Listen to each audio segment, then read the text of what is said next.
कहानी शुरू होती है 1880 के दशक में। नदी के किनारे एक रहस्यमयी और अकेली औरत रहती थी। लोग कहते थे कि वो मछुआरों को बुलाकर जहर दे देती और उनके शव जंगल में गाड़ देती थी। एक नौजवान लड़का झोपड़ी के पास से दिखता है, 2 लाशें जमीन पर और वो औरत अजीब मंत्र पढ़ रही है। जब पुलिस उसे पकड़ने आई, वो नदी की ओर भागी और दलदल क्विकसैंड में फंस गई। मरते मरते उसने शाप दिया, 20 साल बाद मैं लौटूंगी और इस शहर को आग में झोंक दूंगी। 25 मई 1904, ठीक 20 साल बाद यजू सिटी में भीषण आग लग गई। 300 से ज्यादा इमारतें राख हो गईं। लोग कहते हैं उस दिन हवा अजीब ढंग से चल रही थी, जैसे कोई आत्मा उसे चला रही हो।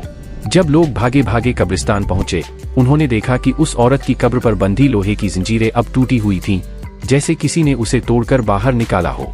इस रहस्यमयी कहानी को लेखक विली मॉरिस ने अपनी किताब good old boy and the witch of Yazoo में जिंदा किया, और अब वो खुद भी उसी चुड़ैल की कब्र के पास दफन है। आज भी लोग उस कब्र पर जाते हैं। हर साल 25 मई को लोग डर के साए में जीते हैं। क्या वो फिर लौटेगी? क्या जंजीरें इस बार भी टूटेंगी? कुछ लोग कहते हैं कि ये सब एक बच्चा खेलते वक्त लगी आग की वजह से हुआ। लेकिन क्या इतनी सटीक तारीख और टूटी हुई जंजीरें महज इत्तेफाक हो सकती हैं? क्या आपने यजू की इस चुड़ैल की कहानी पहले सुनी थी? अगर कभी उसकी कब्र पर गए हों तो अपने अनुभव कमेंट में जरूर बताइए। सन 1662 स्कॉटलैंड में एक महिला ने ऐसे राज खोले, ऐसे रहस्य बताए जो सदियों बाद भी लोगों के रोंगटे खड़े कर देते हैं। वो थी इसोबेल गॉडी। क्या वो पागल थी या सच में एक चुड़ैल? यह कहानी है उस डायन की जो कभी मरी ही नहीं।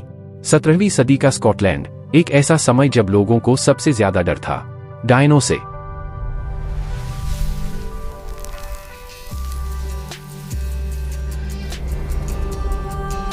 चर्च ने डर फैलाया, कोर्ट ने सजा दी, और एक किसान की पत्नी इसोबेल गॉडी ने दुनिया को चौंका दिया।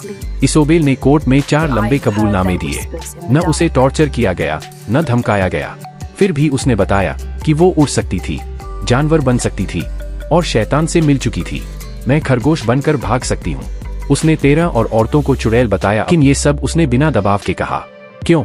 इसोबेल ने कहा, उनकी पूरी टीम थी जो रात को मिलती थी। वे शैतान की पूजा करती थीं। उसने उन्हें ब्लैक मैन कहा, जिसकी उंगलियां पंजों जैसी थीं। उसने हमें ताकत दी, लेकिन आत्मा ले ली। इसोबेल ने शैतान की ही नहीं, बल्कि फेरी क्वीन की भी बात की, एक जादुई रानी जो पहाड़ी के अंदर रहती थी। वो उसे दूसरी दुनिया में ले गई थी, जहां इंसान नहीं जा सकते। मैं एल्फ क्वीन के साथ गई। उसने मुझे वो दिखाया जो कोई नहीं देख सकता। इतने बड़े कबूलनामों के बावजूद इसोबेल गॉडी की मौत की कोई रिकॉर्ड नहीं है। कोई फांसी नहीं, कोई दफन नहीं। क्या वो जेल में मरी, भाग गई, या सच में गायब हो गई? इसोबेल की कहानी आज भी जिंदा है। कोई उसे पागल कहता है, कोई पीड़ित, और कोई मानता है कि वो सच में एक असली चुड़ैल थी जो अब भी स्कॉटलैंड की वादियों में घूमती है। क्या वो सच बोल रही थी? क्या वो किसी और दुनिया से आई थी, या हम बस उसकी कल्पना को आज तक समझ नहीं पाए? एक बात तय है, इसोबेल गॉडी कभी नहीं मरी। क्या आपको लगता है कि इसोबेल सच में एक चुड़ैल थी, या कोई मानसिक रोगी? कमेंट में जरूर बताएं। और वीडियो अच्छा लगा हो तो लाइक करें, शेयर करें और सब्सक्राइब करके बेल आइकन दबाएं, ताकि अगली डरावनी कहानी आप मिस न करें।